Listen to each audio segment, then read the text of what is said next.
primeiro lugar, a obra do Garcia Marques, ela começou a ficar conhecida, quando ela começou a ser difundida, e 100 anos de solidão já é do ano de 67. Tá? Então, eu coloquei esse esquema aqui, que para vocês provavelmente vai estar meio poluído, esse esquema aqui eu montei, mas só para ter uma ideia, assim, bom, 100 anos de solidão surge no momento já que a gente considera, que a gente chama, momento já de auge da literatura latino-americana, considerando a proliferação de narrativas e a sua consolidação no público leitor dentro e fora dos países latino-americanos. Agora,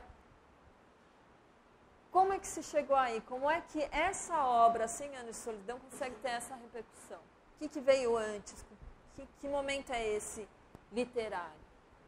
Então, vamos pensar que a literatura latino-americana, no século XIX, antes ainda, né, desse século XX que eu coloquei aqui, qual era a grande preocupação dos escritores de literatura na América Latina? Ter uma narrativa de nação. É a mesma preocupação que vão ter os artistas plásticos nesse momento. Né? É ter símbolos, imagens, histórias, biografias de heróis nacionais, né? Narrativas que pudessem contar uma história de uma nação que estava surgindo naquele momento, né? Início do século XIX. Então, toda a narrativa, nesse período, a literatura, né, no século XIX, está submetida a essa missão maior, que é narrar a nação. Já no final do século XIX, vai haver uma ruptura, né, os modernistas, que aqui no Brasil a gente chamaria, né, de simbolistas, parnasianos, né, vão romper com essa função que submete a literatura à política e vão tentar desenvolver uma literatura autônoma, né? Uma literatura que bastasse a si mesma.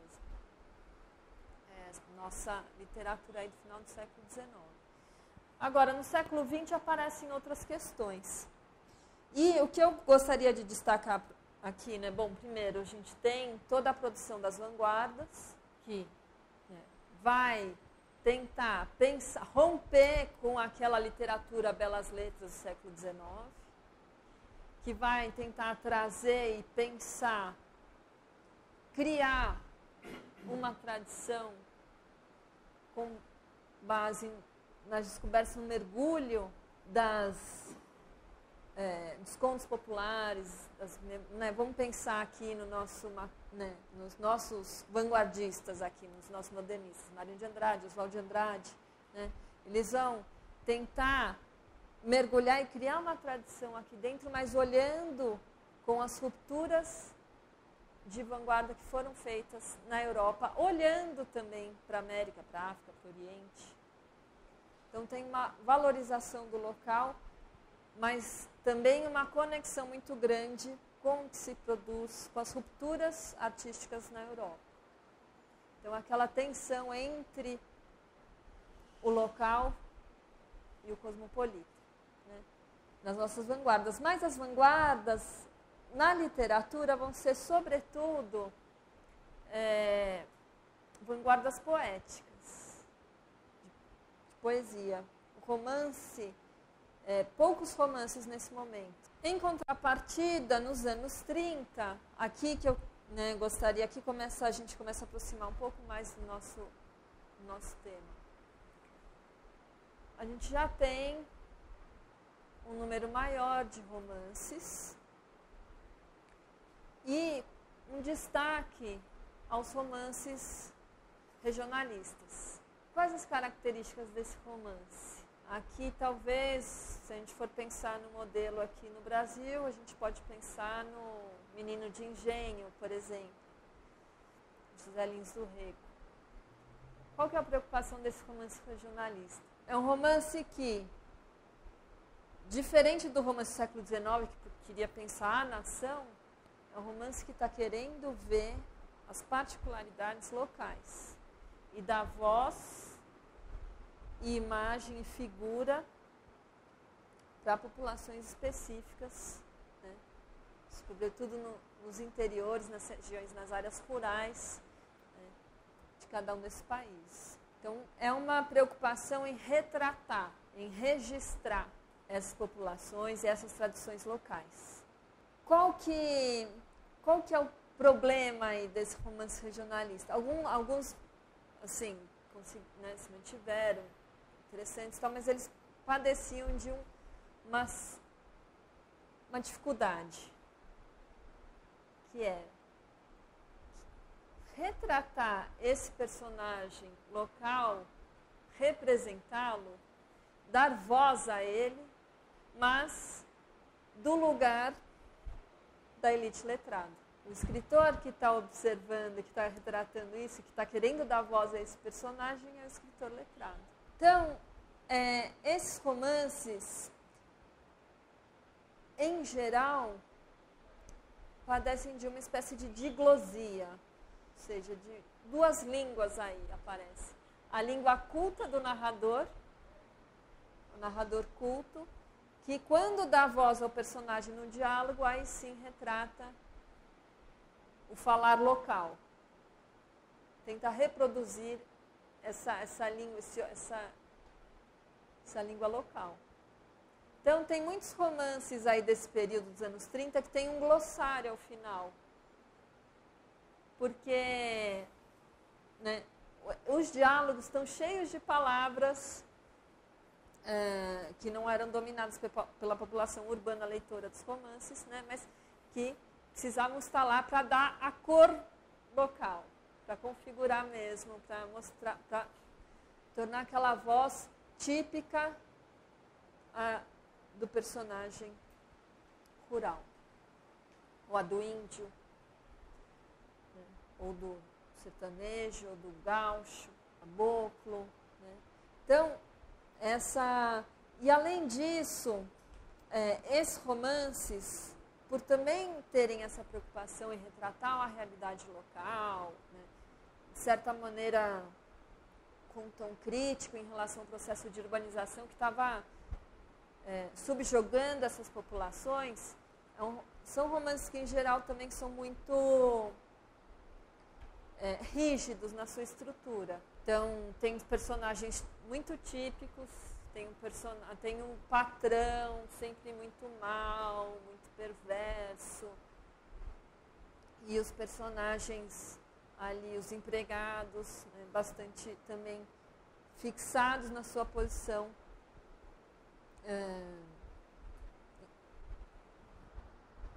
submetidos a esse patrão. Quando é que esse romance vai começar a dar lugar a outra coisa? Mais ou menos por volta dos anos 40. Vamos dizer que se esse romance regionalista dos anos 30 tivesse fixado nesse modelo muito rígido, ele pereceria, viraria só um documento histórico. Mas o que a gente assiste é que nos anos 40,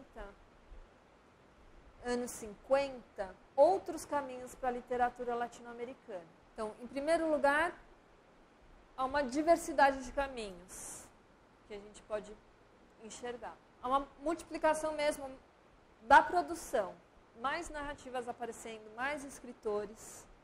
Tem editoras latino-americanas que vão também fazer esse papel difusor, né, e formador de público, que antes ficava muito nas mãos das editoras espanholas, né, agora tem editoras latino-americanas também aparecendo. E, né, outras propostas vão surgindo aí, nos anos 40. Eu já vou falar desse romance regionalista dos anos 30, que ele virou depois, mas vamos dizer que além dele, temos narrativas fantásticas, começa a surgir aí, sobretudo na região platina, essa tradição do fantástico vai se desenvolver bastante. Para quem conhece né? Adolfo Bioy Casares, argentino, escreveu com Borges algumas coisas. Felisberto Hernandes, também escrevendo nessa linha aí do fantástico. Mais tarde, um pouquinho, Cortázar. Então a gente tem essa linha aí dessa narrativa fantástica que começa a se desenvolver, a subir no campo, né, começa a se desenvolver nos anos 40. Tem um romance de crítica social urbana, também aparece, aí ele se desenvolve, aí se multiplica nesse momento.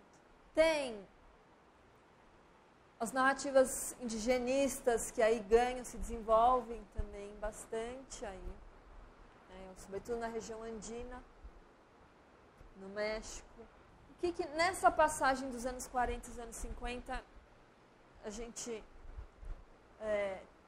consegue perceber?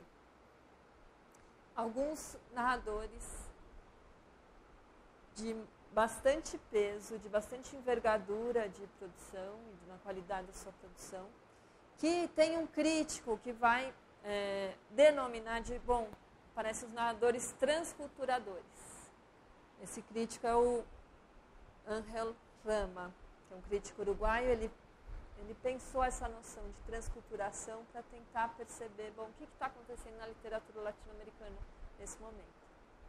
Essa noção de transculturação hoje ela é bastante questionada, a gente pode, depois até, se vocês quiserem perguntar, a gente pode ver quais os limites dessa noção, mas ela é interessante para a gente tentar entender, perceber que autores são esses que surgem nos anos 40 para 50, 60. Eu queria...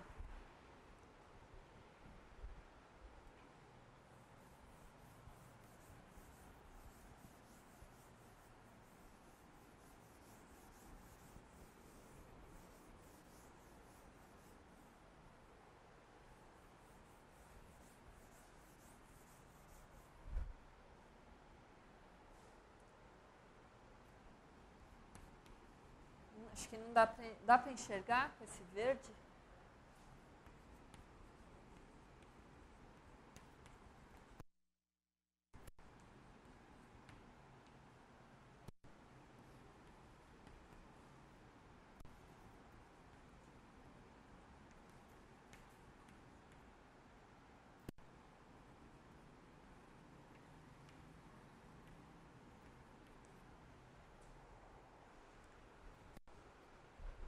Então, essa noção de transculturação narrativa que trouxe o Rama para tentar entender qual a característica desses livros, dessa narrativa aí dos anos 40 e 50, está baseada num conceito que vem de um antropólogo, Fernando Ortiz, antropólogo cubano, que vai pensar essa ideia de transculturação para substituir a ideia de aculturação. Porque havia uma noção bastante difundida, baseada na ideia de que uma população em contato com uma cultura moderna, mais adiantada tecnologicamente, tende a sucumbir e a se anular mediante o influxo do novo.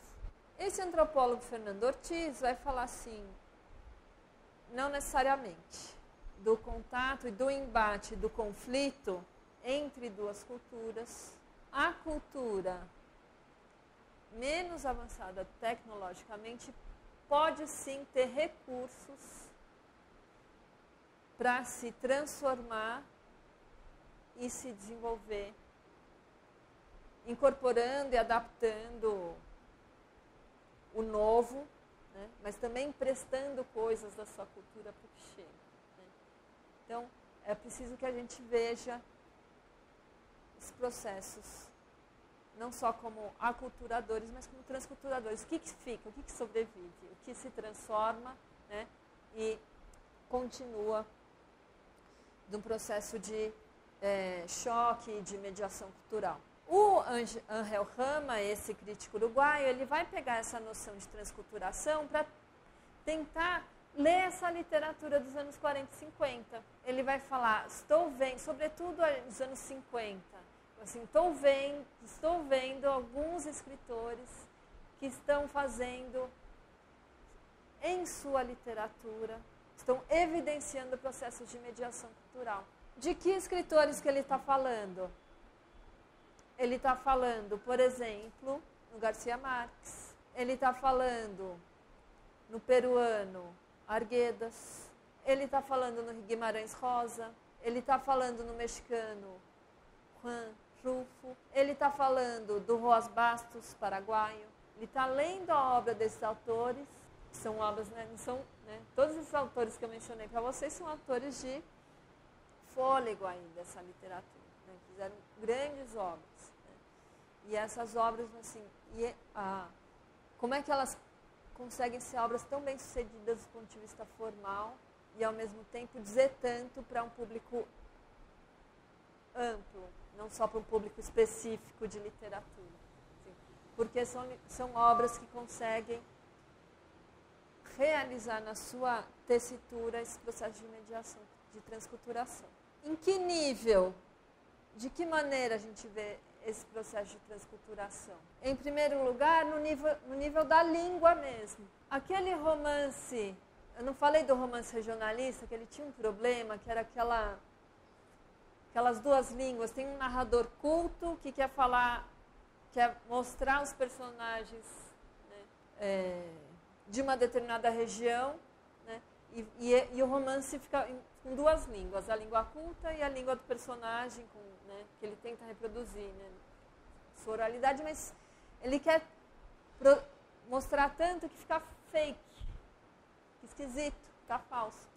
Esses narradores, aí já, né, dos anos 50 que eu mencionei para vocês, o Rulfo, o Rosa, o Arguedas, o Garcia Marques, eles conseguem incorporar essa oralidade popular, esse falar popular, no tecido mesmo da língua. A língua se transforma por dentro, né? Se rompe aquela diferença, né? Como se fosse água e óleo que tinha antes, né? A língua do narrador e a língua do personagem. Agora eles conseguem incorporar e estar atento para o mecanismo, para a criatividade da língua popular e incorporar isso na tessitura do romance. Tem alguns autores que levaram isso muito profundamente. Quem quiser ler o Arguedas, peruano,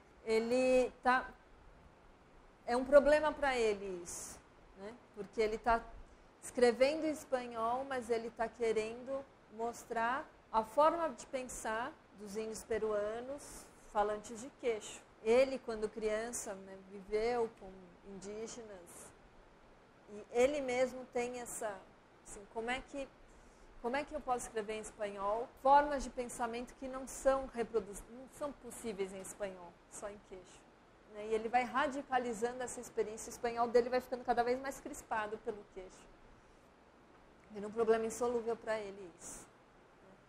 Ou se a gente for pensar no Guimarães Rosa, né, como é que a língua do jagunço está reinventada, né, pelas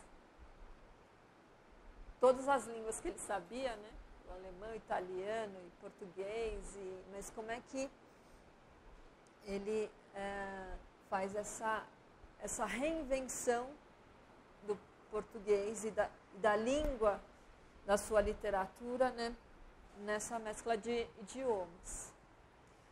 Tem um outro nível também de transculturação que o Rama aponta nesses autores. É um nível que acontece na composição mesma da obra.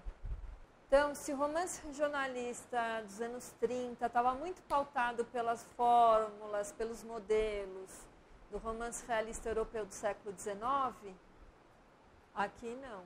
Aqui a gente está vendo romances que se estruturam de um jeito muito diferente. Aqui a gente vai ver como que o Garcia Marques fez isso. Como é que ele conseguiu reinventar o romance, incorporando na sua estrutura uma forma de pensar ali dos populares de Aracataca, da onde ele cresceu. E, num terceiro nível, a transculturação se produz nesses autores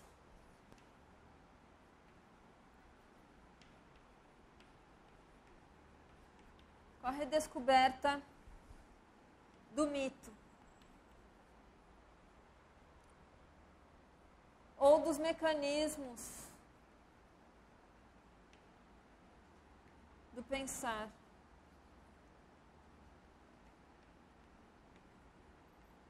Mítico.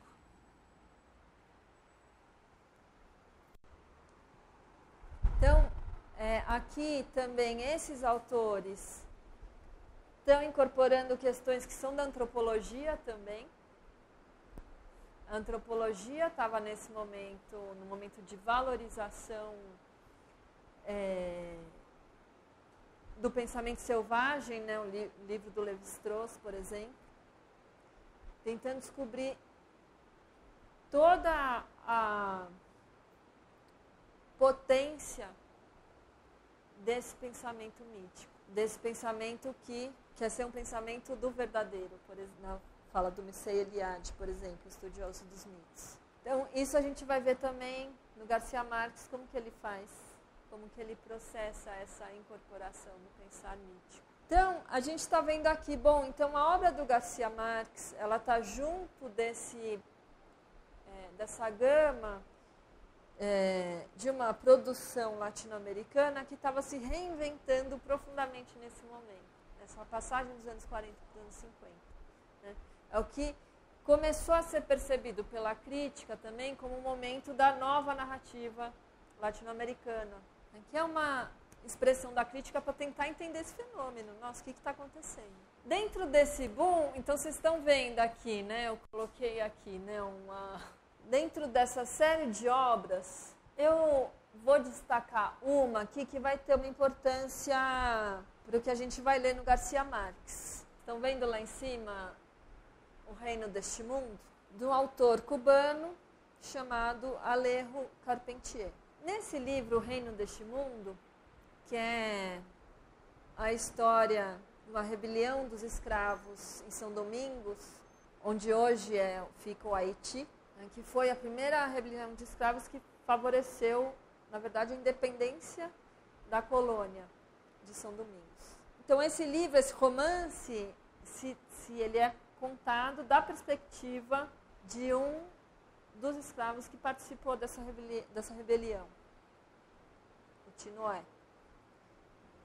E a narrativa ela é toda tensionada por um narrar histórico, cronológico, e por uma explicação mítica desses eventos que se vêem na ilha. Agora, o que me interessa aqui desse romance é destacar para vocês, tem um prólogo desse romance que ficou bastante conhecido, que é um prólogo escrito em 49, onde o Carpentier fala: a América Latina é o lugar do real maravilhoso. O que vem a ser esse real maravilhoso do Carpentier? Uma noção que o Carpentier criou. Quer dizer, a ideia do maravilhoso, esse termo já vinha aparecendo aí em alguns autores, mas ele vai incorporar e vai dizer nesse prólogo uma espécie de manifesto mesmo. Aqui é o lugar do real maravilhoso. E a nossa literatura deve ir atrás disso. Ele vai dizer, bom, na Europa, as narrativas do maravilhoso precisam ser produzidas. São burocráticas, são inventadas, são surrealistas. Ele está brigando muito com os surrealistas, surrealistas franceses, do qual ele bebeu bastante. Né? Assim, os surrealistas não fazem mais do que artimanhas. Colocar um guarda-chuva é uma máquina de escrever, numa mesa de secação, é uma artimanha. Está brincando com o Breton. Aqui na América Latina, a realidade ela mesma é maravilhosa. O fato de que alguns escravos em São Domingos profundamente imbuídos da crença de que o espírito do bem, do espírito do Mackendown, né, do escravo, tinha se sublevado, isso mesmo promoveu aquele acontecimento. Esse esforço dos europeus em produzir uma impressão de fantástico na sua natureza, isso é feito.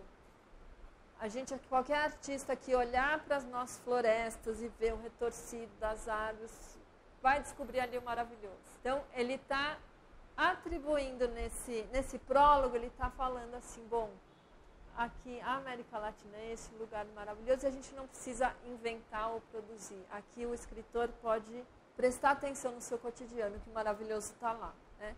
Então, nesse prólogo, a gente entende, né, uma espécie de reivindicação do Carpentier para justificar seu próprio projeto estético. Agora, essa noção do real maravilhoso acabou se difundindo, sobretudo nessa literatura aí do Caribe, e a gente pode dizer que o Garcia Marques, em parte, está imbuído dessa noção. Pelo menos a gente pode ver ele nesse conjunto dessa literatura caribenha. Na literatura do Garcia Marques, ele em nenhum momento escreveu um manifesto, um prólogo, como fez o Carpentier.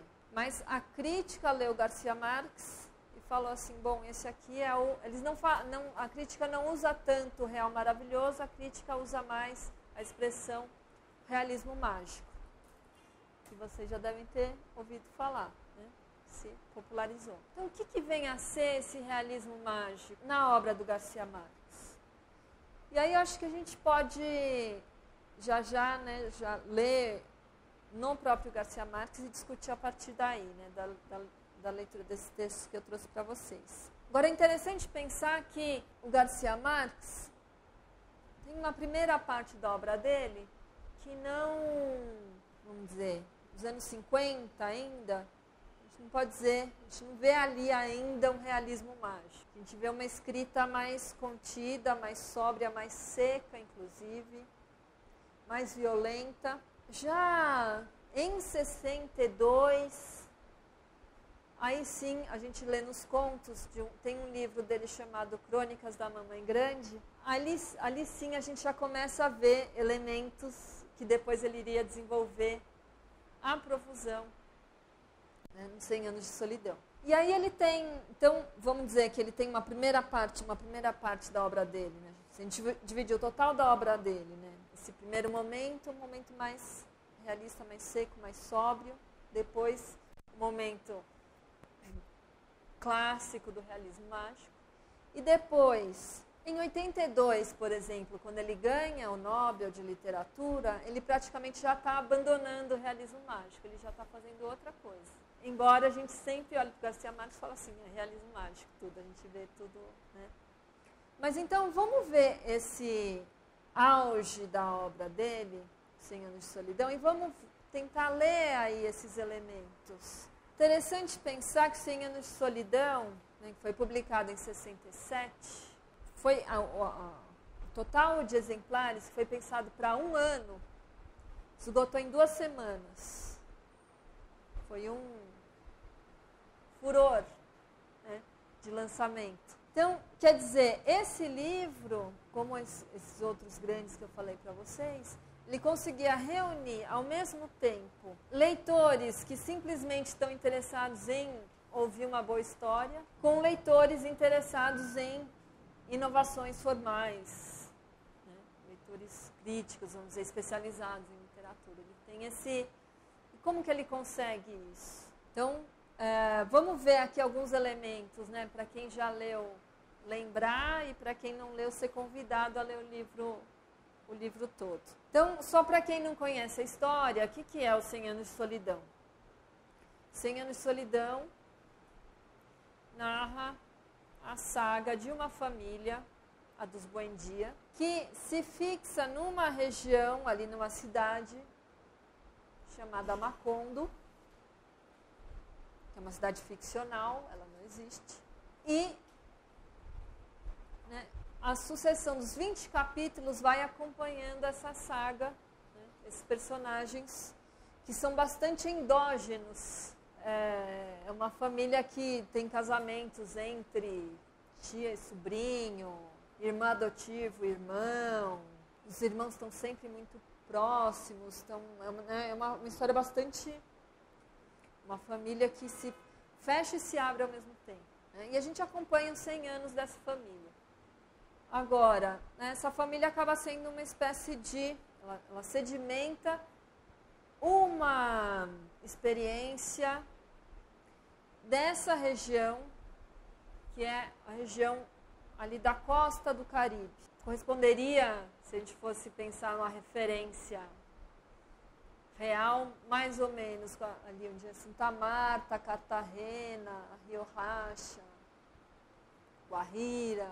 É esse universo costeiro, né, fluvial mineiro, que o Garcia Marques está querendo, está condensando na Macondo. Então, aqui a gente já tem um primeiro elemento para entender essa literatura dele. Ele está querendo, né, o grupo, né, onde ele teve parte da sua formação literária, não conhecido grupo de Barranquilha, queria produzir uma literatura que pudesse ser a expressão da costa, num contexto em que a literatura nacional estava muito tomada pela produção cachaca, pela produção de Bogotá. Então, Macondo é uma cidade ficcional, né, mas tem esses elementos aí que a gente pode... Vamos ler esse primeiro trechinho, está no primeiro capítulo.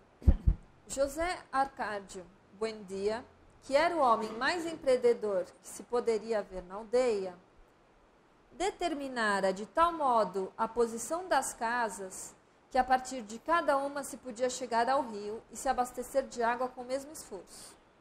E traçar as ruas com tanta habilidade que nenhuma casa recebia mais sol que a outra na hora do calor.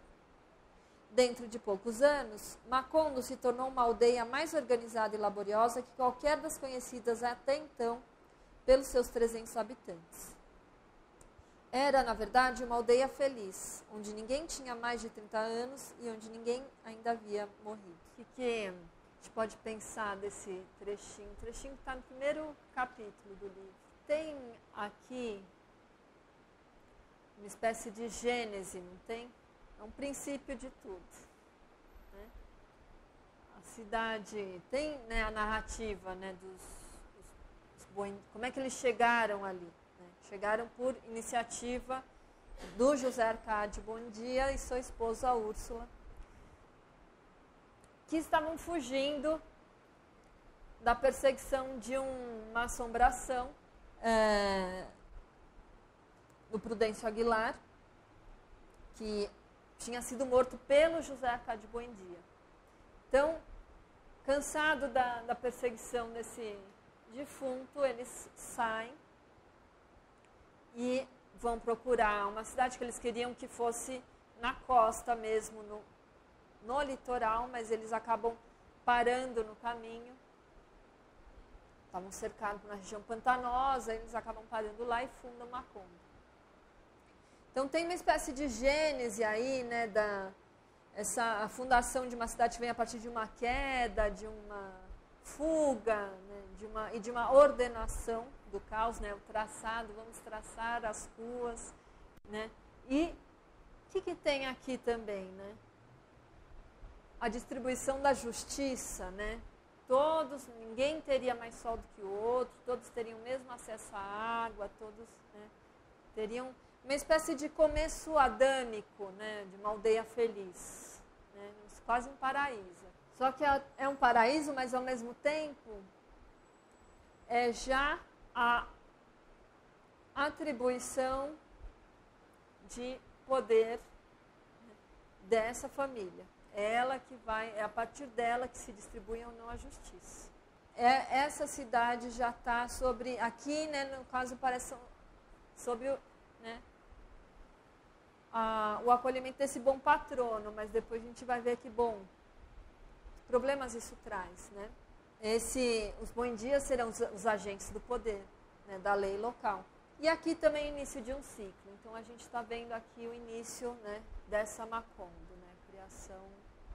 Essa cidade ficcional, que é interessante também, outra característica importante dela, que ela vai ser sempre uma cidade que está à margem e às vezes aberta, às vezes fechada ao mundo que a contorna. Então, se borra, né, ao longo da narrativa, a gente tem borrado essa percepção espacial do que é Macondo, de quão perto ou quão longe ela está do restante do mundo. E esse ciclo que se inicia aqui, esse tempo também é um tempo que a gente acompanha, mas não consegue determinar exatamente. Né? Ele se repete, são ciclos que vão se repetindo. A Úrsula, a personagem, uma das protagonistas, né, a matriarca, ela está sempre dizendo, o tempo volta, né? O tempo é redondo, o tempo... Então, aqui a gente tem, né,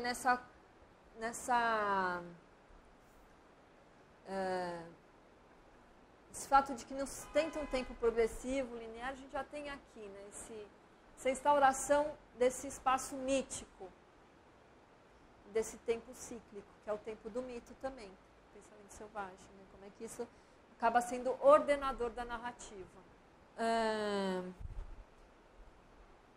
Aqui eu não vou ler, não vamos ler esse trechinho inteiro, né? Não queria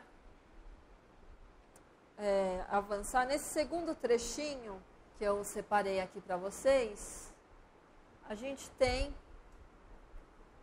o José Acard, o patriarca, né? O José Acard de Buendia, no momento da sua morte. Ele já está quase morrendo, ele já perdeu praticamente toda a conexão com a realidade, né? Ele fica lá pensando umas coisas. Ele tem contato direto com o Prudêncio Aguilar, que é aquele defunto que no começo, né, do qual eles fugiram, né? E que agora, no momento em que o Buendia está quase morrendo, o Prudêncio Aguilar volta a procurá-lo e eles ficam grandes amigos. É a Prudência que cuida dele na hora da morte. Né? Aí eu queria ler só esse trechinho aqui, depois das reticências aqui, estão vendo? Então entraram no quarto, tudo bem? Então entraram no quarto de José Arcádio, Buendia, sacudiram-no com toda a força, gritaram-lhe ao ouvido, puseram um espelho diante das fossas nasais, mas não puderam despertá-lo. Tinha morrido. Né? Pouco depois, quando o carpinteiro tomava as medidas para o ataúde, viram pela janela que estava caindo uma chuvinha de minúsculas flores amarelas. Caíram por toda a noite sobre o povoado, numa tempestade silenciosa. E cobriram os tetos, e taparam as portas, e sufocaram os animais que dormiam ao relento. Tantas flores caíram do céu, que as ruas amanheceram atapetadas por uma colcha compacta, e eles tiveram que abrir caminho com pás e ancinhos para que o enterro pudesse passar. Aqui, né, a gente já temos aqui, ó, um elemento, assim, aqui a gente consegue entender, bom, o que é esse tal de realismo mágico? O que falam que é esse realismo mágico? O que vocês entenderam aqui dessa cena? O que aconteceu aqui? Morreu José Arcádio. Não, o que aconteceu? Está chovendo? Florzinhas amarelas. Não só está chovendo florzinhas amarelas, como são tantas que matam os bichos ao redor, né? Agora, essa imagem aqui, o narrador, ele narra isso com estranheza? As pessoas estão muito impressionadas que, não, chover, foi um monte de flor, putz, para passar o carro tem que tirar, né? Tem que tirar com pá para poder passar o ataúde. É um pouco... Então, aqui a gente está vendo um elemento interessante, assim, é nesse tom realismo mágico, né? Isso que a gente chama desse realismo mágico, não é só o acontecimento de coisas sobrenaturais, mas é esses acontecimentos naturalizados. Com o que a gente pode contrapor isso? A gente pode contrapor, por exemplo, com a literatura, com a narrativa fantástica. Na narrativa fantástica, eu pus aqui A Invenção de Morel, por exemplo, O Cavalo Perdido, do Felisberto Hernandes. A Invenção de Morel, do Bioy Casares, quem que é? Teve um seriado, aí, essas séries norte-americanas, uma que fez furor aí, que se passava numa ilha, Lost. Dizem que tem uma lenda que o Lost foi baseado na Invenção de Morel. Tem um amigo meu que ele adora essas coisas e eu dei para ele de presente, para ele me dizer se era mesmo. Ele acha que sim. Mas o que acontece na narrativa fantástica? Acontecem coisas estranhas, coisas que fogem à explicação natural, mas isso produz no leitor uma espécie de incerteza, de medo, de desconforto. Porque essas coisas sobrenaturais acontecem, mas o limite entre o que é estranho e o que é o real, esse limite continua. Então, quando o sobrenatural começa a invadir o real, o que se produz? Medo, incerteza. No realismo mágico, se a gente for ver, né, um 100 anos de solidão, né, esse borramento de fronteiras entre o sobrenatural e o real, ele acontece, mas de forma aparentemente sem causar nenhum estarrecimento. Tem vários níveis aí. Tem coisas, no 100 anos de solidão a gente vai lendo, tem coisas que a gente até poderia tentar uma explicação desse tipo. Porque tem um personagem, por exemplo, que ele é perseguido, por onde ele anda vão milhões de borboletinhas e mariposas, assim. Então, isso não se explica direito, mas poderia tentar uma explicação, porque ele era um trabalhador ali da área da companhia de bananeira e talvez isso. Se poderia tentar uma explicação, mas, na verdade, nesses diferentes níveis, em geral, o que predomina a mesma ideia de que é tudo possível. Chover flor. Não tem nenhuma preocupação em deixar isso verossímil a partir dos nossos padrões. Simplesmente se muda o que se entende como realidade, né? Se muda o eixo que separa o que é real do que não é. Na verdade, se amplia a noção do que é possível. Agora, a sua pergunta tem uma coisa interessante, que eu vou falar mais pra frente. Vou guardar ela um pouco, mas eu vou recuperar ela depois. Vocês assistiram um filme um documentário do Eduardo Coutinho? Eu não sei se é Santo Forte que chama, que ele sobe no morro ali, acho que é no Chapéu Mangueira, e vai perguntando para as pessoas a sua religião. É Santo Forte, né? Nesse filme tem uma das entrevistas que é genial para a gente pensar porque isso é muito assim, incorporando, aqui o Garcia Marques está incorporando uma forma de entendimento popular que ele viu em Aracataca, a cidade onde ele passou a primeira infância dele. Então, primeiro eu vou falar do que o Garcia Marques falava, depois eu vou falar do filme. Né? Que o Garcia Marques falava que ele teve uma sacada de como é que ele podia incorporar essas crenças populares, esse jeito de funcionar, esse jeito de contar histórias popular, como é que ele podia incorporar isso na narrativa dele. E quando ele tinha uma tia, todo mundo ia perguntar coisas para ela. Todo mundo que não sabia direito, achava uma coisa estranha, ia perguntar para ela. E aí teve uma vez que ele viu, uma vizinha veio mostrar para ela um ovo com uma protuberância. Mostrou para a tia, falou assim, olha só que coisa estranha. Aí a tia falou assim, isso é ovo de terubisco, vamos acender um fogo lá no pátio. E aí jogou o ovo de terubisco no pátio e tudo bem. E o Garcia Marques fala assim, eu vi essa cena, eu nunca entendi o que era um terubisco e nem, assim, não foi uma questão isso, não foi um problema. Foi simplesmente, eu falei assim, é ovo de terubisco, vamos queimar. E eu falei assim, foi tão natural, eu falei assim, bom, ele teve uma relação que no filme Santo Forte, tem uma das entrevistas que o Eduardo Coutinho vai perguntando para todo mundo né, qual é a religião. Sou católica, apostólica, romana. Eu sou crente. Eu vou no terreiro. Eu sou católica e espírita. Eu sou espírita e né, aquelas misturas todas. E aí, me faz uma entrevista com uma mulher. Eu falo assim, eu sou ateia. E ele se surpreende. Fala assim, nossa, você é a primeira ateia com quem eu converso, que ninguém fala que é ateu. Eu falo assim, mas só acredito no que eu vejo. E ele continua conversando com ela, tal, e aí ela começa a falar assim, então outro dia eu estava aqui, aí minha irmã começou a se debater no pátio, eu tive que segurar ela, porque baixou o santo, nossa, foi difícil, porque ela estava se debatendo. Ele falou, mas você não é ateia? Ela falou, mas isso eu vi. Então, você vê que ali o jeito de entender o que é possível, né, na nossa racionalidade burguesa, né, europeia, ocidental, a gente entende como real, assim, bom, não é... A gente não precisa dar isso de barato, a gente tem outro entendimento do que é possível e real. Né?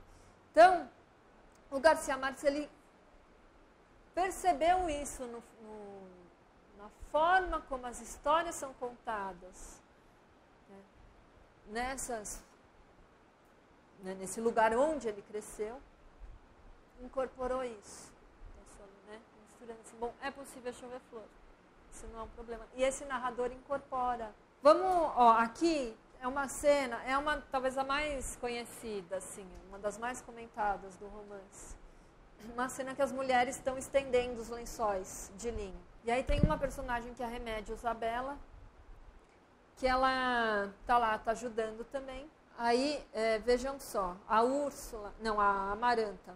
A Amaranta olha para Remédios, né, e aí pergunta aqui, né, você está se sentindo mal? Perguntou-lhe. Remédio Isabela, que segurava o lençol pela outra ponta, teve um sorriso de piedade. Pelo contrário, disse, nunca me senti tão bem. Acabava de dizer isso quando Fernanda sentiu que um delicado vento de luz lhe arrancou os lençóis das mãos e desdobrou-os em toda a sua amplitude. Amaranta sentiu um tremor misterioso nas rendas dos seus saiotes e tentou agarrar-se ao lençol para não cair, no momento em que Remédio Isabela começava a elevar-se.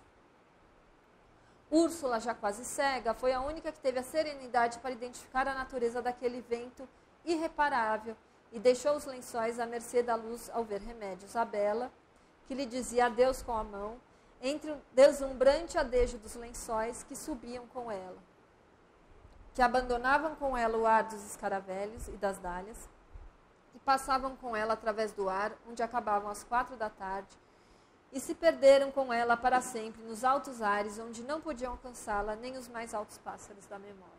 Maravilhoso, né? Primeiro, assim, ele tem um ritmo, né? Um fluir, a prosa dele é muito sedutora, né?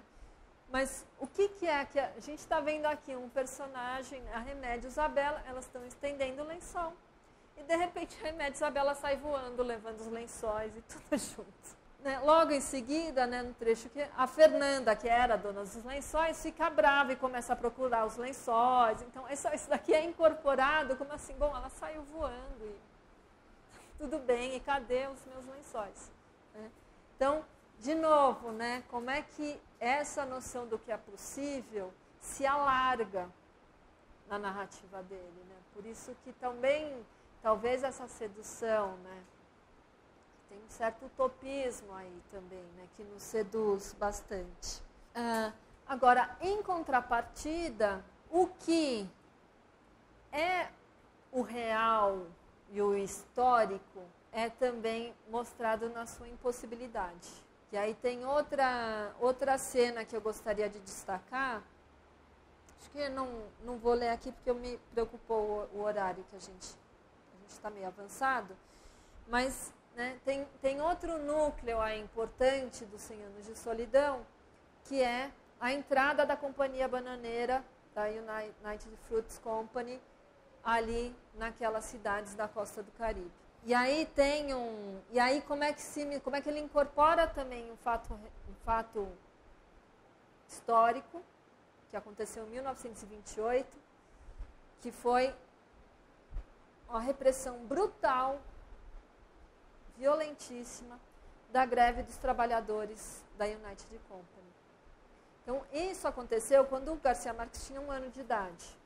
Ele nasceu em 27, essa greve aconteceu em 28, e a chacina dos trabalhadores. Mas, ao longo de anos, ficou sempre em discussão o que teria acontecido de fato naquele momento. Enfim, oficialmente, né, na ocasião, diziam que houve 9 mortes. Depois falaram assim, o presidente disse, era um governo conservador naquele momento. O presidente foram 13. Poucos anos depois, o Jorge Eliezer Gaitán, que a Ângela deve ter comentado com vocês da figura do Gaitán, né, que era um político liberal, liderou uma comissão parlamentar de inquérito para tentar apurar o que aconteceu e descobriram valas clandestinas e calcularam cerca de 1.500 mortos, né, nessa greve.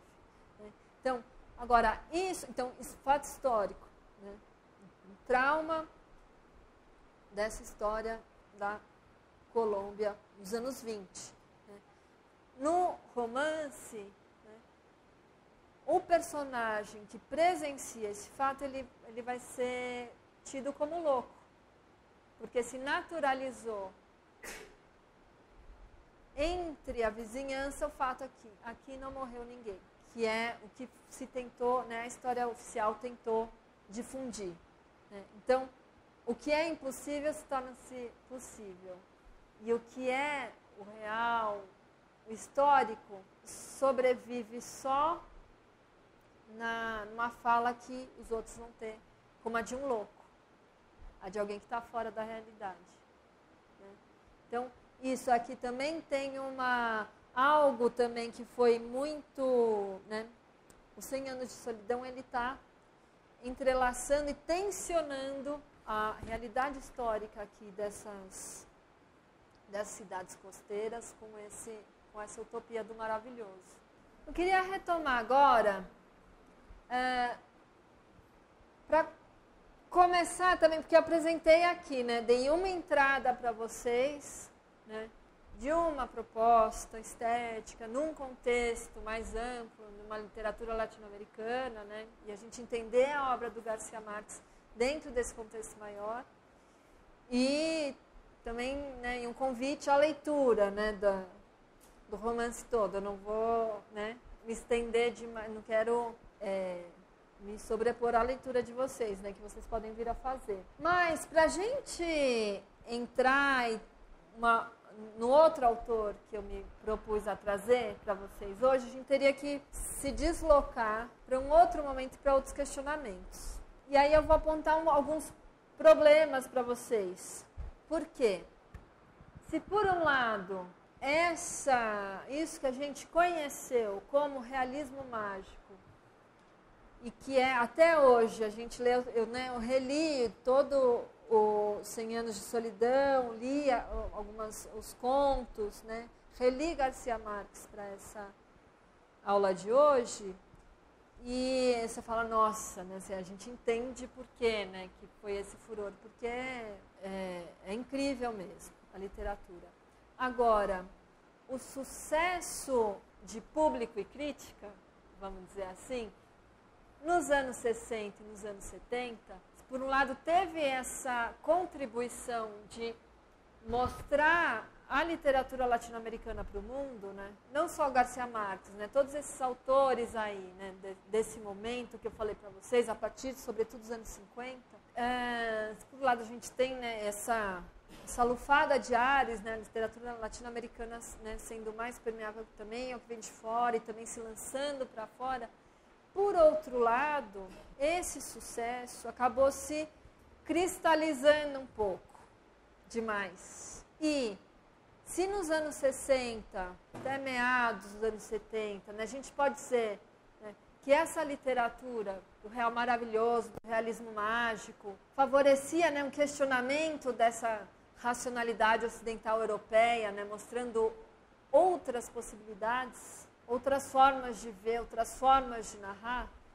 Por outro lado, à medida que esse sucesso vai avançando no tempo, uma imagem de América Latina acaba se cristalizando, se fechando nela mesma, se tornando uma espécie de produto. Digo isso, se a gente for nesse esqueminha aqui que eu fiz, né, vocês estão vendo esse boom, né, esse momento do boom da literatura latino-americana.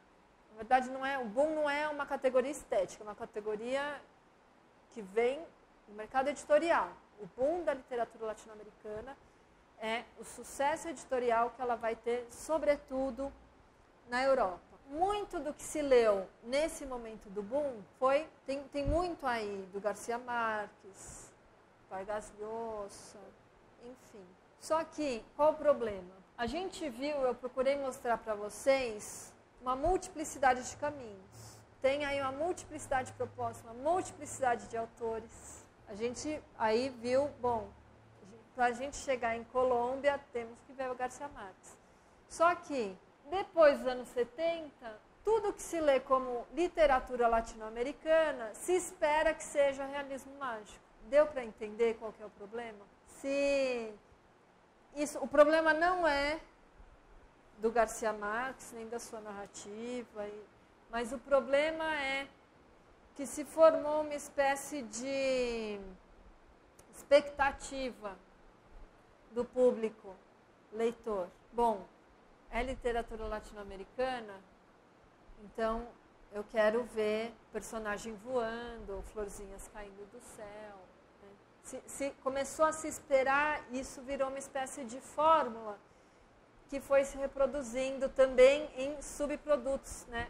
Autores menores. O que acontece assim, na Europa é que a Europa e toda a intelectualidade esquerda, na verdade o mundo todo, começa a olhar para a América Latina depois da Revolução Cubana com uma expectativa enorme e super compreensível em virtude do que foi a Revolução Cubana, né? Com uma expectativa enorme, assim, bom, aqui está o começo da Revolução.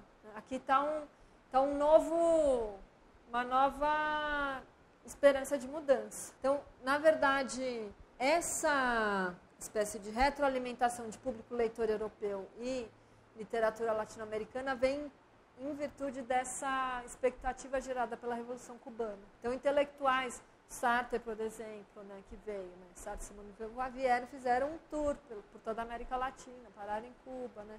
Com tava todo mundo, os olhos do mundo estavam aqui. Então, daí também a gente entende o boom. Né? Tem é mais nisso do que em uma contraface de autores de literatura que tem essa retroalimentação. E aí, então, autores com menos talento que o Garcia Marques vão tentar reproduzir também e tentar entrar nesse filão fazendo subprodutos do realismo mágico. Se fechou numa imagem vendável de América Latina isso. Isso virou um certo problema. Só para vocês acreditarem em mim, por pura coincidência, eu estava aqui preparando essa aula e olhando, no dia 10 de outubro, o jornal, vem da desgraceira, né? Com muita preocupação, a última encosta, né? A última pesquisa eleitoral, né, no dia 10, né, folheando o jornal, preocupada. Quando eu vi, né, um comercial aqui de turismo, né, para a Colômbia, né, vocês estão vendo aqui, ó, Colômbia é realismo mágico. Então, realismo mágico virou uma espécie de slogan ao que se espera, né, da Colômbia, mais restritamente, ou, né, da América Latina, né? Então, isso, né, eu vejo isso aqui, né, no Brasil, se a gente for... quando eu falei, né, que eu estava fazendo doutorados nas letras, estudando literatura hispano-americana, muitas pessoas vêm e falam assim, literatura hispano-americana, realismo mágico. Eu falo, no caso, não.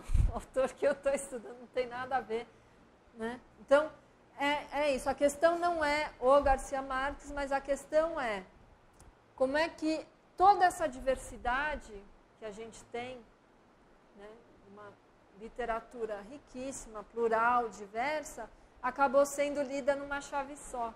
Já em final dos anos 70, tem alguns autores chamando atenção para isso. Tem um ensaio, do autor que eu estudo, por exemplo, estudei um argentino chamado Juan José Saer. Ele tem é um narrador excepcional, assim, muito bom, pouquíssimo traduzido no Brasil, infelizmente. Ele tem um ensaio de 79 que chama Uma Literatura Sem Atributo. E nesse ensaio de 79 ele está apontando para esse problema. Está falando, agora se fez um rótulo, literatura latino-americana, e tudo que está debaixo dessa etiqueta, se espera o quê? Se espera que tem algumas características, né, do que esse público leitor europeu espera de uma literatura latino-americana. Em geral, uma força, uma natureza exuberante, uma certa inocência estética, ou um engajamento político explícito, né?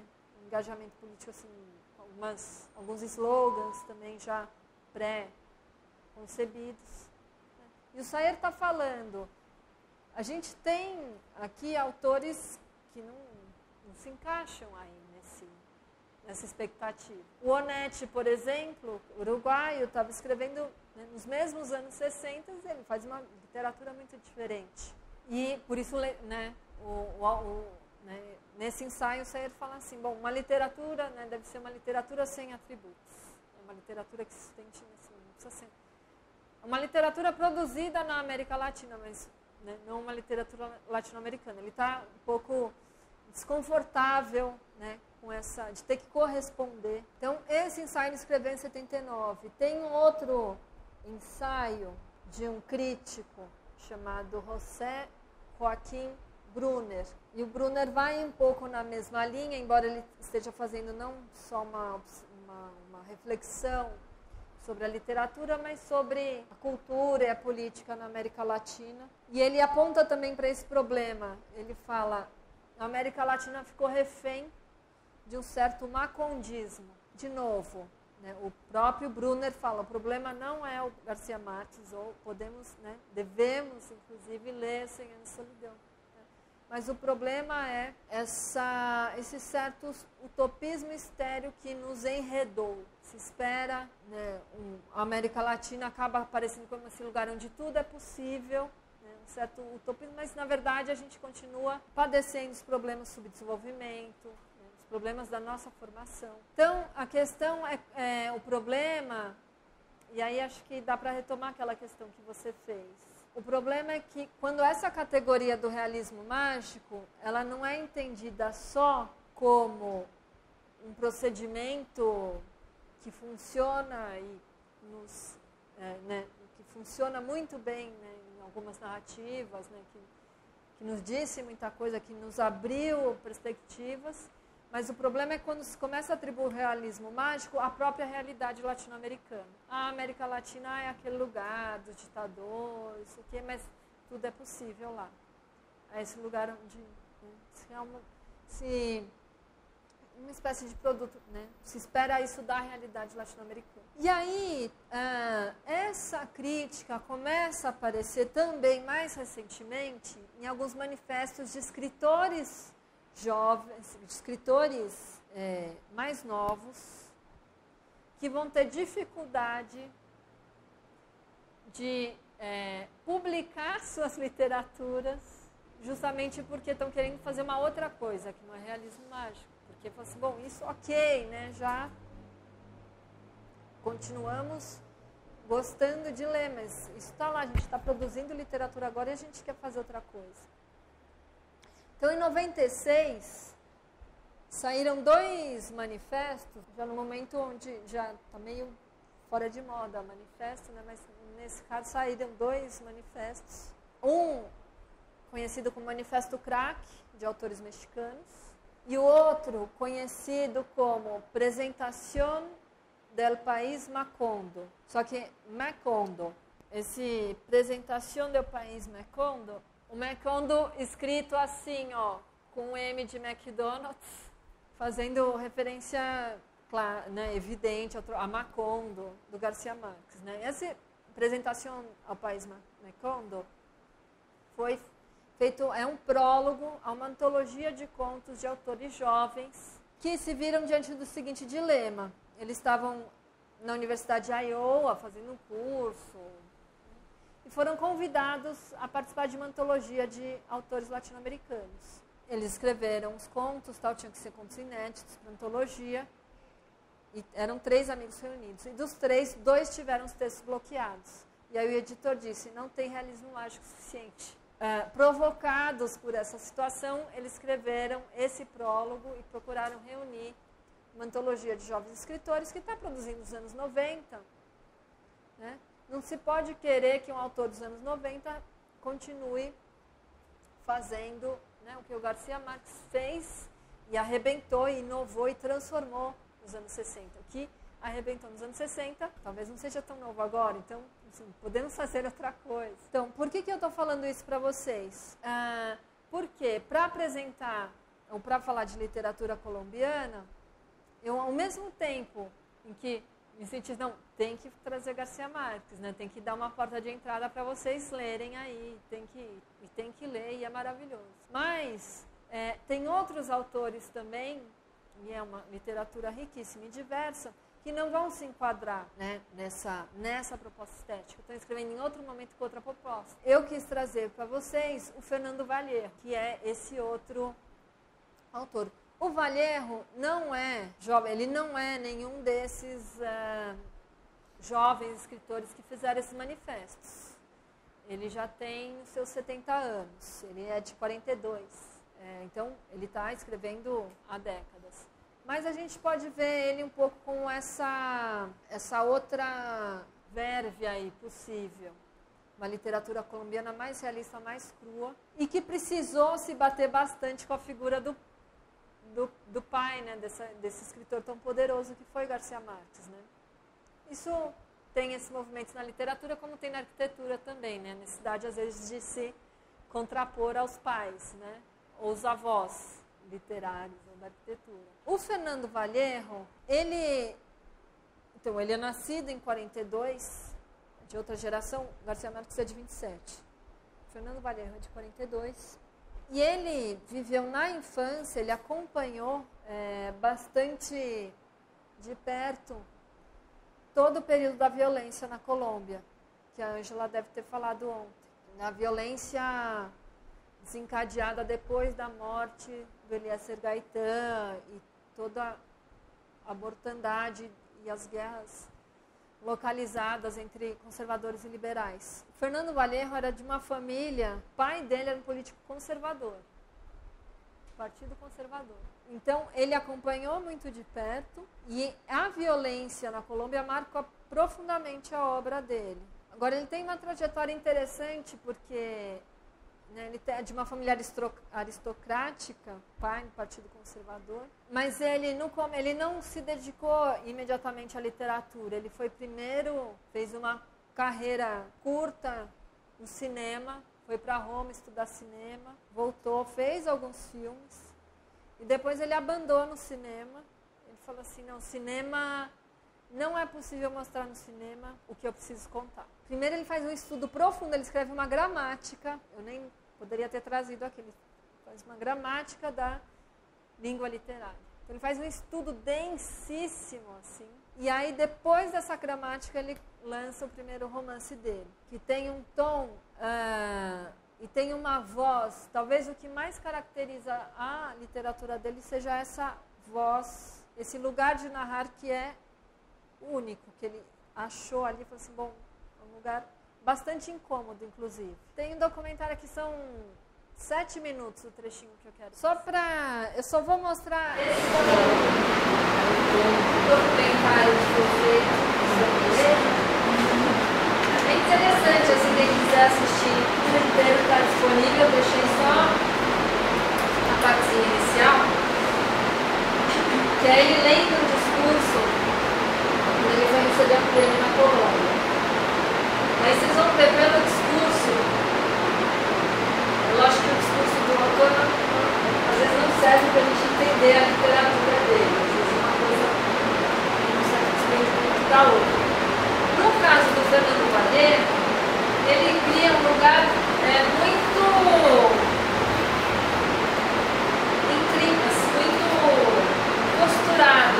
entre a figura de autor e os narradores do romance dele. A gente tem dificuldade de separar às vezes, porque dos romances dele são sempre romances escritos em primeira pessoa, então, de memória e lembrando a acontecimento. E super polêmicos.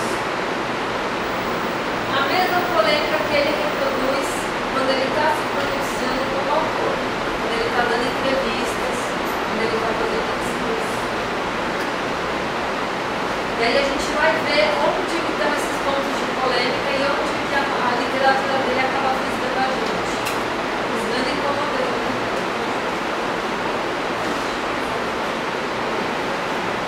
Então é só um discurso 7:20.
En el país más loco del planeta, no le sigan la corriente, no se dejen arrastrar por su locura, pues si bien la locura ayuda a sobrellevar la carga de la vida, también puede sumarse a la desdicha. El cielo y la felicidad no existen, esos son cuentos de sus papás para justificar el crimen de haberlos traído a este mundo.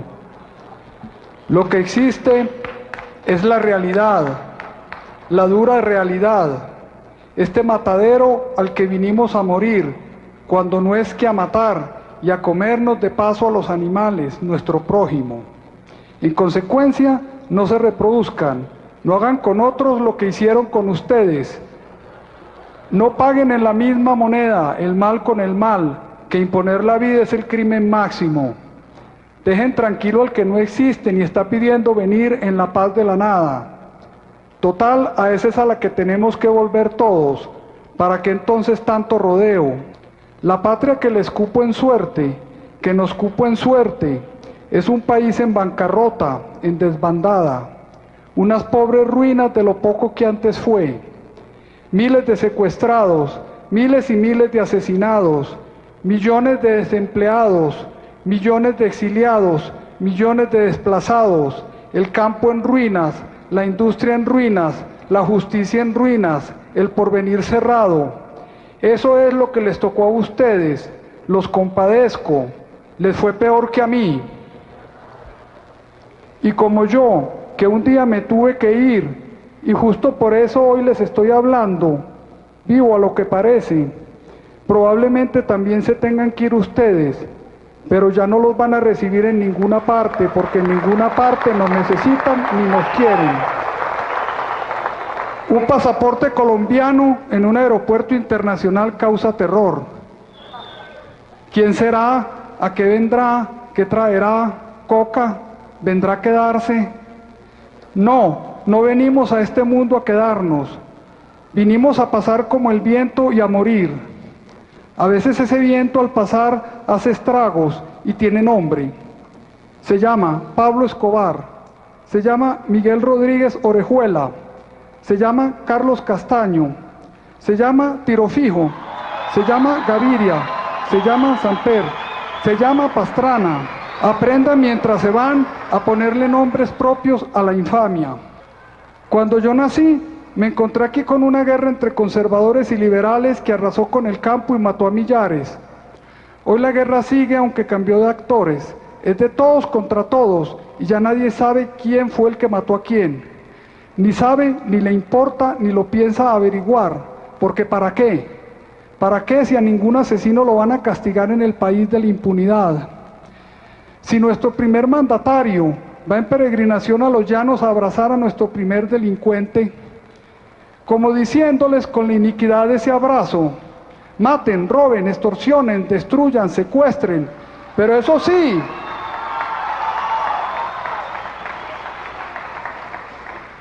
sí, háganlo a cabalidad para que se queden con lo que queda de Colombia. Yo he vivido a la desesperada y se me hace que a ustedes les va a tocar vivir igual. Y un día me tuve que ir sin quererlo y se me hace que a ustedes les va a tocar irse igual. El destino de los colombianos de hoy es irnos. Claro, si antes no nos matan. Pues los que se alcancen a ir, no sueñen con que se han ido, porque a donde quiera que vayan, Colombia los seguirá. Los seguirá como me ha seguido a mí, día a día, noche a noche, a donde he ido con su locura. Algún momento de dicha efímera vivido aquí e irrepetible en otras partes, los va a acompañar hasta la muerte.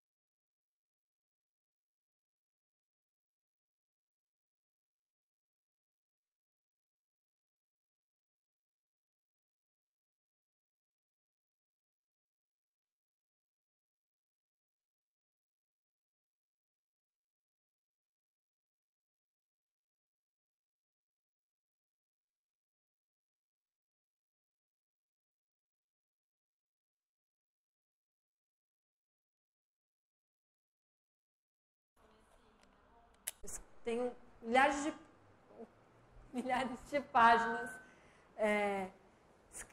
escrevendo eu, mas ninguém sabe onde eu estou. Eu não estou, né? Então, quem que está falando? É o escritor, é o narrador? Quando a gente lê, né, os romances dele, a gente fica confuso. Bom, isso daqui são memórias ou é um narrador? Né? Ele mistura isso. Agora, de que lugar que ele fala eu também? É desse lugar extremamente incômodo, obcecado com a Colômbia, ele está o tempo todo falando da Colômbia. Ele vive no México, porque ele se autoexilou, foi em virtude de não lembro exatamente, mas é uma entrevista que ele foi dar, ia ser processado por isso, e aí ele falou assim, então eu abro mão da minha cidadania colombiana e foi morar no México. Ele é um pouco desses atos polêmicos assim. Uma fala bastante aristocrática, chega a ser reacionário até, o narrador, né, o narrador dos romances. Mas quando a gente vê as falas dele, a gente fala assim, bom, mas é o narrador ou é ele que está falando isso? Só que, ao mesmo tempo, no lugar do maricón. Ele é homossexual e o narrador dele, dos romances, também, mais do que... Não é homossexual, não aparece, é um maricón, é o bicha, é o... Né? Então, essa fala que a gente não consegue localizar, esse cara que é meio reacionário, que fala... E ao mesmo tempo que está atrás dos meninos, né? Você fala assim, onde que a gente cerca esse... Então, desse lugar específico, né, que a gente não consegue prender, circunscrever muito bem, ele fala tudo. Ele vai derrubando tudo que tem no caminho. E aí tem alguns livros que são mais autobiográficos. Tem um que chama, em português, em espanhol, El Desbarrancadeiro. Né, que foi, em português... Esqueci o nome agora em português. O Despenhadeiro, justamente. Que é um livro que ele fez acompanhando...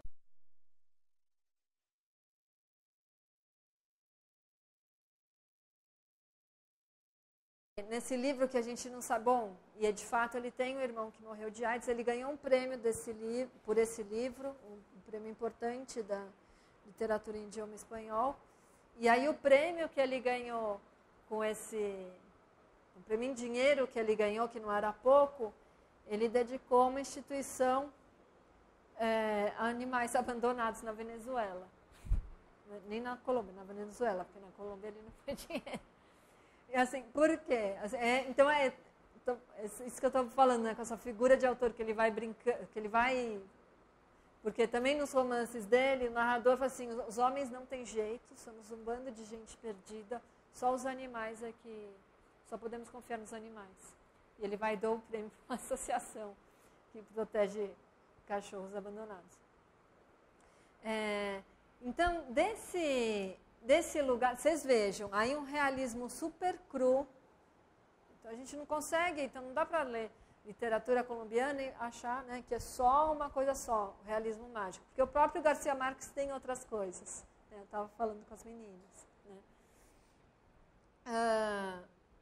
Vamos ler um trechinho do Vallejo?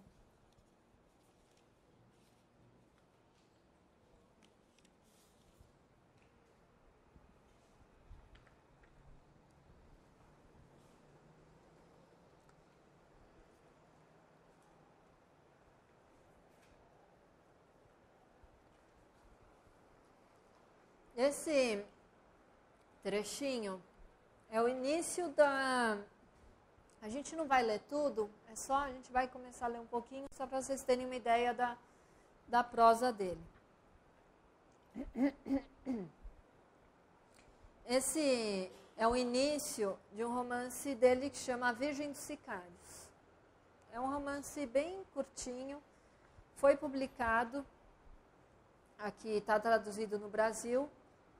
Tem várias coisas traduzidas dele, vários romances.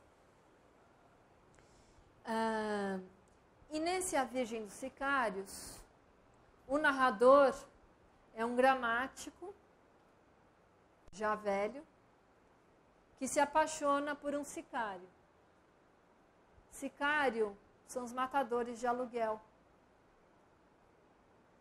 das cidades colombianas, em geral a serviço dos traficantes. Então, o narrador desse livro é esse gramático apaixonado. Então, vejam só, uma situação... Assim, bom. Então, vamos ler esse comecinho para a gente sentir um pouco esse ritmo dele aí. Havia nas redondezas de Medellín um vilarejo quieto e agradável que se chamava Sabaneta. Bem, conheci-o porque lá perto, de um lado da estrada que vinha de Envigado, outro vilarejo, passei a infância na fazenda Santanita dos meus avós, a meio caminho entre os dois vilarejos, à esquerda de quem vem. Claro que o conheci, ficava no final dessa estrada, no fim do mundo. Mais adiante não havia nada. Ali o mundo começava a descer e a se arredondar, a dar a volta. Foi o que verifiquei na tarde em que soltamos o maior balão que os céus de Antioquia tinham visto. Um losango de 120 folhas imenso, vermelho, vermelho, vermelho, para que se destacasse sobre o céu azul. O tamanho, os senhores não vão acreditar em mim, mas o que entendem de balões? Sabem o que são? São losangos ou cruzes ou bolas feitas de papel de seda fino e dentro tem uma bucha acesa que o enche de fumaça para que suba.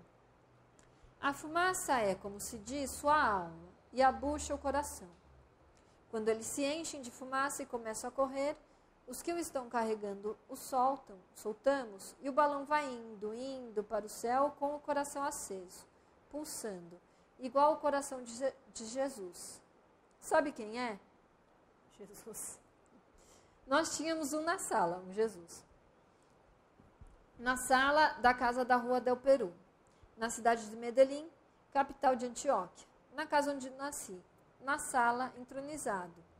Isto é, porque sei que os senhores não vão saber, abençoado um dia pelo Padre.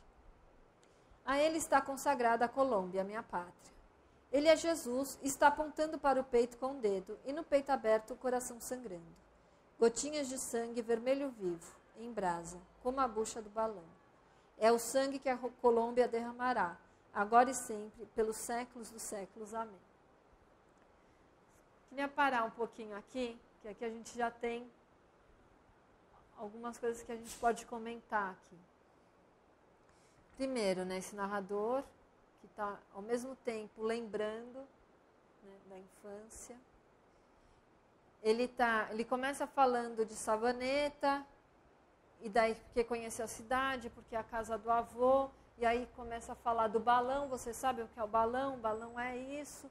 E aí queima como, né, coração de Jesus. Tinha um Jesus na sala da minha casa, na casa dos meus avós. E o Jesus, sabe quem é? O Jesus, esse que era um quadro, né, da casa, estava abençoado pelo padre. Jesus apontando o coração sangrando, é a minha Colômbia. Então, vocês já estão vendo aqui como é que nos romances dele a gente não tem uma situação que se apresenta de imediato.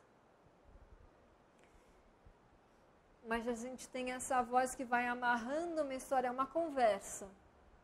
E é um ritmo, como de uma conversa, e a gente vai caminhando junto com ele. Mas isso é uma característica do personagem ou dele? Então, aí é que está.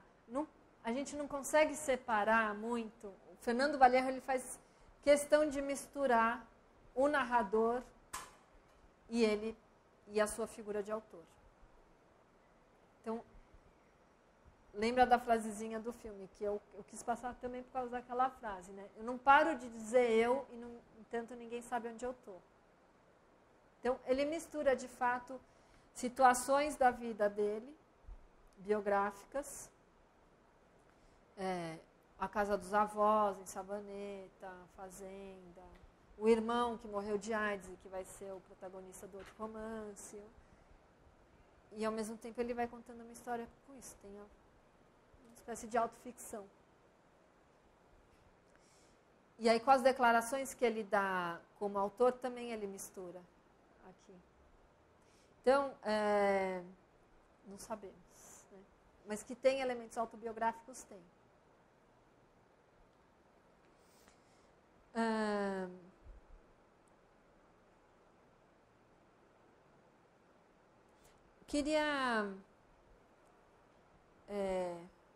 Eu vou pular esse parágrafo aqui do meio, vamos para esse outro aqui. Aqui ele vai emendando outra história também. Aí volta de novo. Quando regressei à Colômbia, voltei a Sabaneta com Alexis, acompanhando em peregrinação. Que é aí que ele vai chegar assim, bom, Sabaneta, Alexis, bom, Alexis é o sicário. E aqui começa assim, como é que ele conheceu. Alex é assim que ele se chama. O nome é bonito, mas não fui eu quem pus, e sim a mãe dele. com essa mania que deu nos pobres de pôr nos filhos nomes de ricos extravagantes estrangeiros. Tyson Alexander, por exemplo, ou Faber, ou Éder, ou Wilfer, ou Rommel, ou Yelson, ou sei lá o quê. Não sei de onde os tiram, como os inventam. É a única coisa que podem dar para arrancar os filhos dessa mísera vida, um inútil cretino nome, estrangeiro ou inventado, ridículo de ostentação. Então, vocês estão vendo essa coisa incômoda que eu falei, essa coisa quase reacionária? Isso ele está o tempo todo. Ele é essa figura aristocrática e fala dos pobres. Parece o... É que vocês acho que vão ser muito novos para lembrar disso, mas tinha um personagem do Chico Anísio, que era um político, que falava, quero pobre que se exploda. O Justo Veríssimo. O narrador dele é essa cara assim, está o tempo todo falando esses pobres, essa peste que se multiplica na Colômbia, essas mulheres que não param de parir. É incômodo. Só que ao mesmo tempo que essa coisa aristocrática é um maricom. Vamos lá, porque chegamos no Alexis. Né? Bem, ridículos, pensava eu quando os ouvi no começo, já não penso assim. São os nomes dos sicários manchados de sangue, mais decisivos que um tiro com sua carga de ódio. Algumas frases muito cortantes também, né? Os senhores não precisam, é claro, que eu explique o que é um sicário. Meu avô, sim, precisaria, mas meu avô morreu há anos e anos. Meu pobre avô morreu sem conhecer o trem elevado, nem os sicários fumando cigarros Vitória, dos quais o senhor, aposto, nem sequer ouviu falar. Os Vitória eram o bazuco dos velhos. O bazuco é cocaína impura fumada, que hoje os jovens fumam, para ver mais tortuosa a realidade, ou não. Corrija-me se estou errado. Vovô, caso possa me ouvir do outro lado da eternidade, vou lhe dizer o que é um sicário. Um rapazinho, às vezes um menino que mata por encomenda. E os homens? Os homens, em geral, não. Aqui os sicários são crianças ou rapazinhos, de 11, 15, 17 anos. Como Alexis, meu amor. Ele tinha os olhos verdes, profundos, puros, de um verde que valia por todos os da savana. Mas se tinha pureza nos olhos, Alexis tinha o coração devastado. Então, de novo, ele vai inventando, ele inventa, às vezes, o interlocutor, né, o avô, e aí introduz na conversa, bom, eu sei que eu não preciso explicar para você, mas para o vovô eu precisaria explicar se ele estivesse vivo. Vovô, então, se você não sabe, bazuco é cocaína, fumada. E assim ele vai introduzindo sempre numa conversa, na oralidade, ele vai introduzindo e vai costurando. Então, esse lugar bastante destruidor que ele escolheu, que ele conseguiu construir para narrar, dessa figura aristocrática que odeia os pobres, vê a Colômbia um lugar de... Vocês viram do discurso, né? É esse lugar. Felicidade, rapazes, jovens. Para vocês que não sabem, é uma coisa que os pais de vocês inventou para justificar que eles tenham te colocado no mundo. Mas isso não existe, porque vocês nasceram na Colômbia. Então, isso ele está reiterando o tempo todo. Então você vê, um cara que saiu da Colômbia, abriu mão da cidadania, mas ele não fala de outra coisa, ele é obcecado com a Colômbia. E dentro da Colômbia, com Medellín. Então, para vocês, eu acho assim, super instigante de ler o Vallejo agora, que Medellín está em outro lugar. Né? Medellín, vamos dizer que a gente está olhando para Medellín agora procurando ver assim, bom, como que eles conseguiram fazer uma série de coisas, reverter um quadro de um tecido social completamente esgarçado. Alguma coisa lá está mudando lá, alguma coisa está se construindo lá.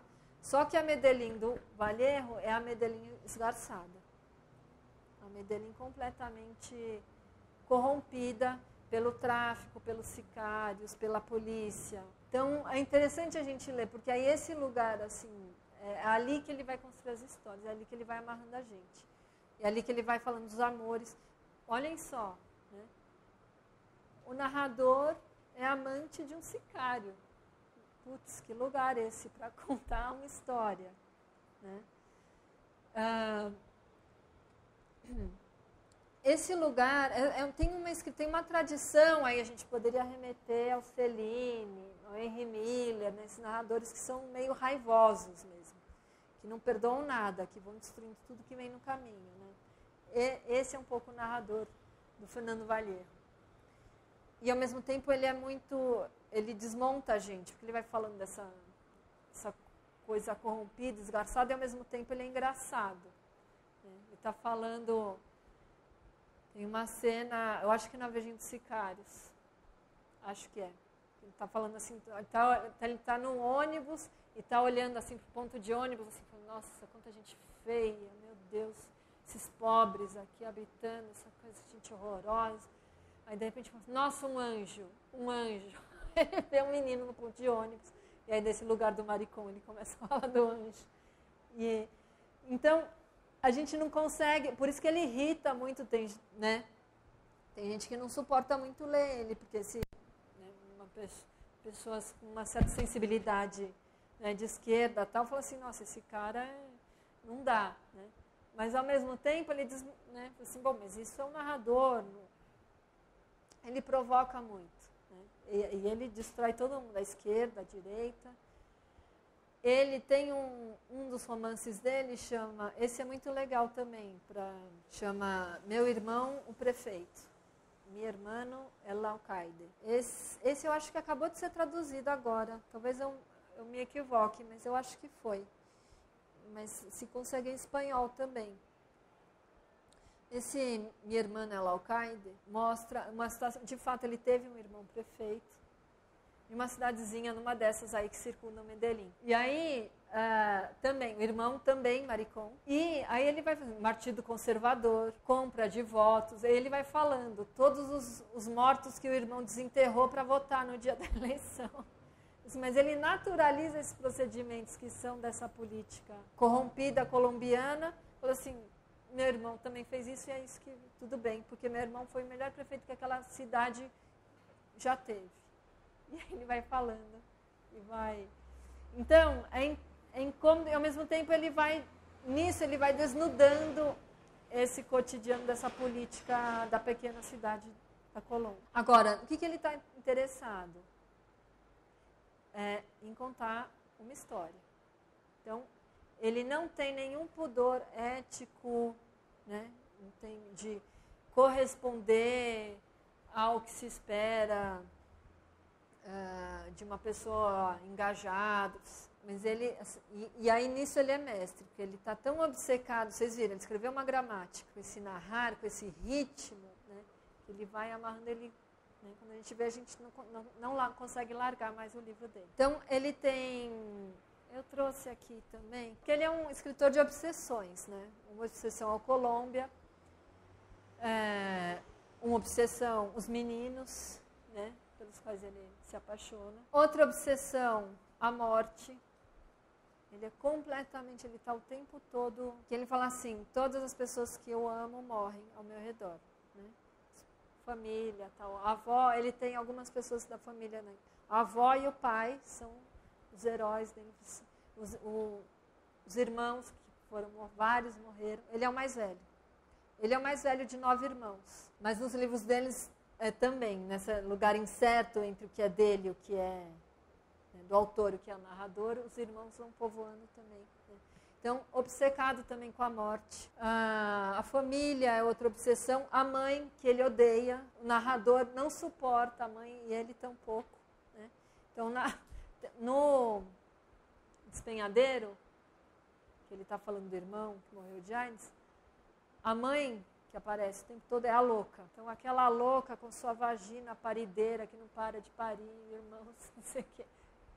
É um horror do jeito que ele fala da mãe, mas é meio catártico, assim.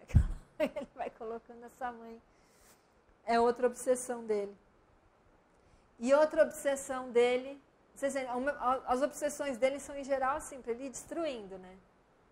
Colômbia, a mãe, a morte, essa fala raivosa. A outra obsessão, a igreja. Esse narrador dele que vai blasfemando contra tudo e contra todos, também na igreja ele está o tempo todo, ele fala do Papa Wojtyla e a sua sainha branca.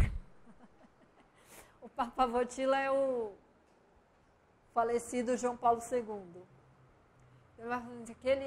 O Papa Wojtyla e a sua sainha branca de travesti fez mais estrago do que... Então, vocês verem o tamanho da obsessão, ele escreveu um livro inteiro, que a gente não sabe se é é meio que um romance, um ensaio histórico, tem muita pesquisa. O cara obcecado, ele tem trabalho de arquivo aqui, de compêndios de livros e livros só sobre a igreja. É um livro inteirinho dedicado a blasfemar, assim, com muita vontade, a igreja. E o nome do livro chama La Puta de Babilônia. Então, assim, nada sobrevive.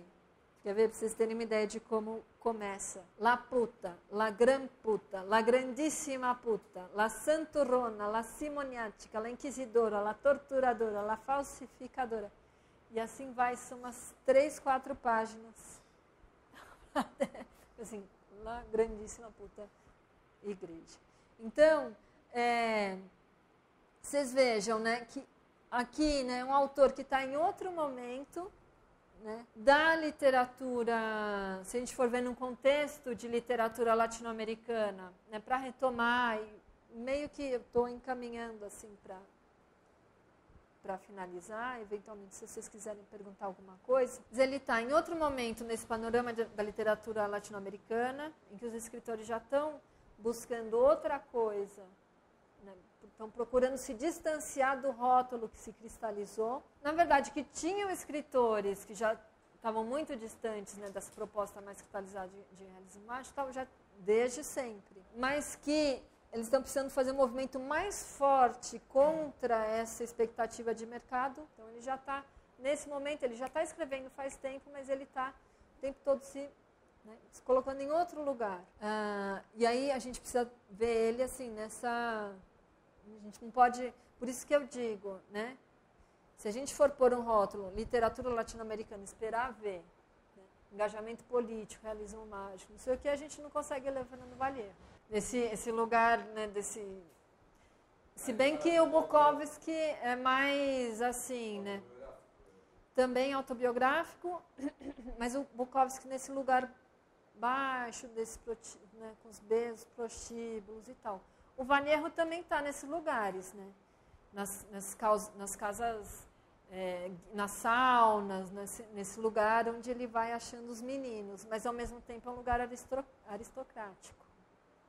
Talvez, mas eu acho que serve a comparação para pensar nesse lugar dessa fala raivosa, dessa fala que vai derrubando as coisas. Tem gente que dentro da Colômbia, assim, foi uma briga para ele receber um prêmio lá, porque tinha gente que fala assim, não, ele não pode receber um prêmio.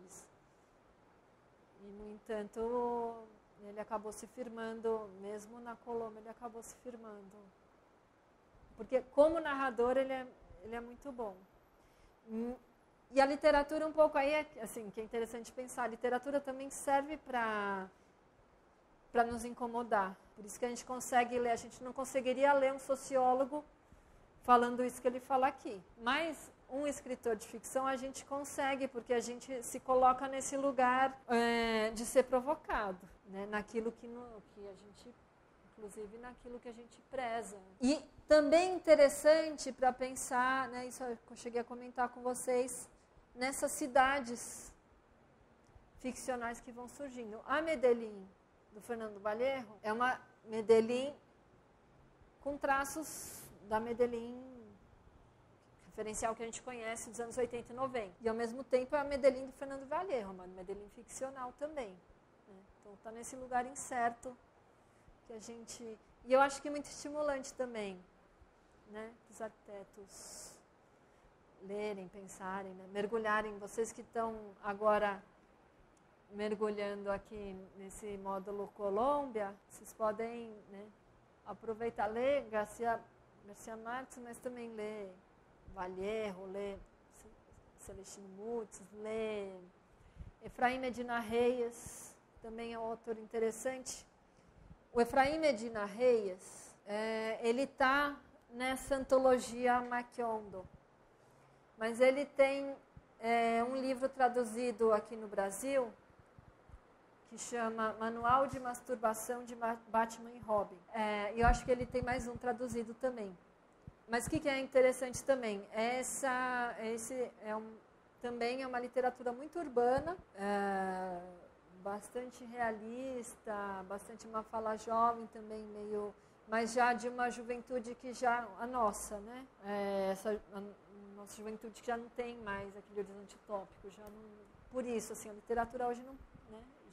Acho que é interessante a gente ler a literatura dos anos 60 e 70, mas e a boa literatura desse tempo ainda, né, nos leva, né, com certeza, mas ao mesmo tempo os autores que escrevem agora já escrevem no horizonte mais próximo do nosso, que já não temos uma utopia próxima no horizonte, né? A gente tem uma situação urbana bastante agressiva, ruidosa, o mundo já lidando com, né, os dilemas da globalização. Esses autores estão muito encerrados no seu próprio quarto, assim, o Efraim Medina Reis, né? O Vallejo, acho que talvez menos.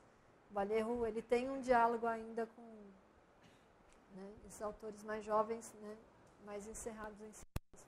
Também é interessante para vocês conhecerem, aproveitarem esse momento Colômbia do curso.